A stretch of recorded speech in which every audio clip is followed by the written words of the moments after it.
Hey everybody, John V here from PhoneArena. You're watching our video review of the Nook Tablet. It's the successor to the Nook Color from last year. Basically, it's an e-reading device first with some light tablet functionality, of course splashed on. It sports some upgraded internals under the hood, and it's all priced reasonably at $249. The design of the Nook Tablet is unchanged and looks exactly like the Nook Color from last year. You notice a distinguishable lanyard strap in the bottom left.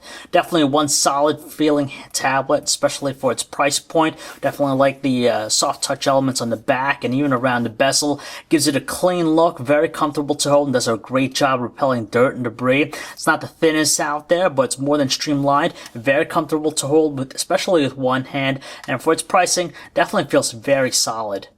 To make the reading experience better than before, the Nook Tablet features a 7-inch Vivid View color display, so it has a resolution of 1024 by 600 pixels, which is actually the normal thing that we tend to see with most 7-inch tablets out there in the market.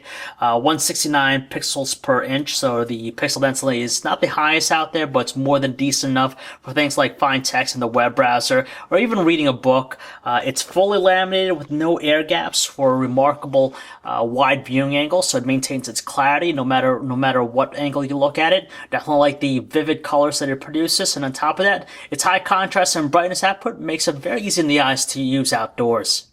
Making it very easy to get back to the home screen, you have the physical button right here. It's distinctive, and you press down, good solid feel to it. When you press it once, it brings up the menu bar, and when you double tap it, it gets you back to the home screen. Definitely strange with the micro USB port on the Nook Tablet. You could use any micro USB cable for data connectivity, but as far as charging it, you gotta actually use the included wall charger because you can't use a standard one to charge it up. Around the sides of the Nook Tablet, you have the volume rocker. They're rather flat here, but at least when you're pressing down, a good tactile response. Same thing applies to the dedicated power button left-hand side. Up top, you have the 3.5mm headset jack, the microphone. In the back corner here, you have the micro SD card slot. You have the speaker grill right here, and there are no cameras whatsoever on the Nook Tablet, so you can't take photos or videos or even do video chat. Competing against other tablets out there, the Nook Tablet's actually powered by a dual-core 1GHz Ti OMAP 4 processor with 1GB of RAM. Now, it's not the fastest thing out there. You can tell here just navigating across the home screen. There's a little bit of a choppiness with its movement, but for the most part, it does track relatively well. We do like the fact that it opens up applications relatively quick, and overall, its performance is more than decent enough for our needs.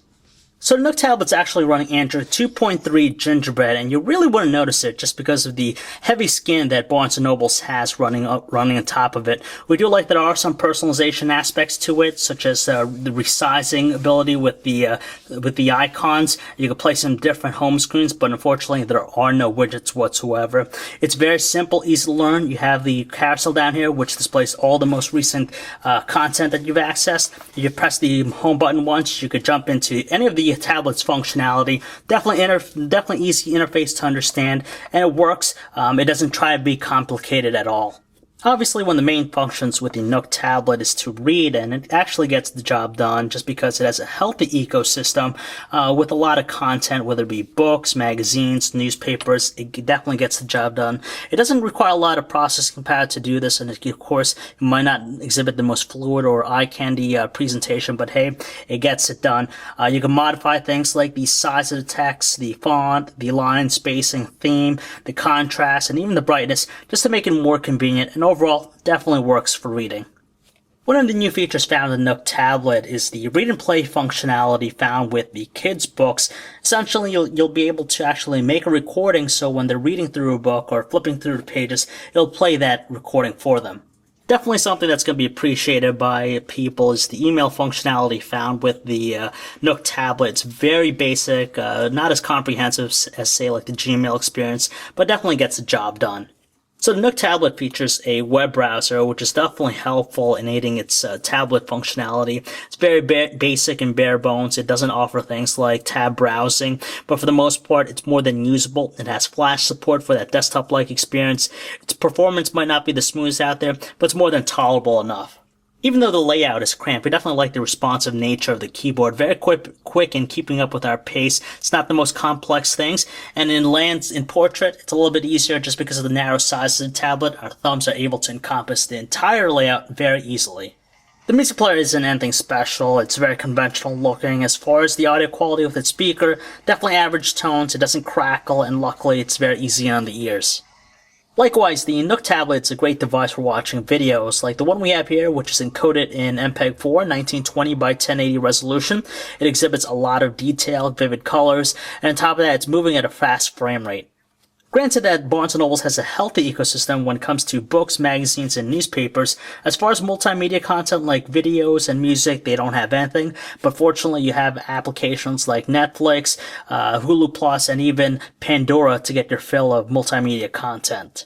So how's the battery life with the Nook Tablet? Well, it's more than adequate for our needs. In fact, after using it heavily for a solid day, we still have 44% battery left with the tablet, so easily a solid day of usage. Naturally, one of the best things about the Nook Tablet is its $249 price tag. It's not going to cost you an arm and a leg, and you do gain some light tablet functionality, such as a web browser. You have some minimal app support, and also email functionality. Of course, it has a healthy ecosystem with Barnes Noble, so if you're mainly in the market for reading books, magazines, and newspapers, this obviously is going to get the job done without having you forking over a lot of money. Definitely like the design of the tablet, solid for the most part, and also the upgraded hardware is definitely appreciable, especially the display. It's crisp, vivid, but if you want to look at other solutions out there, you might want to think about the Amazon Kindle Fire, just because with the multimedia ecosystem, it's not as in-depth compared to the Amazon Kindle Fire, and the app support is clearly lacking compared to the competition out there. So if you'd like to learn more about the Nook Tablet, you can check out our website, PhoneArena.com. This is John V. Thanks for watching, guys.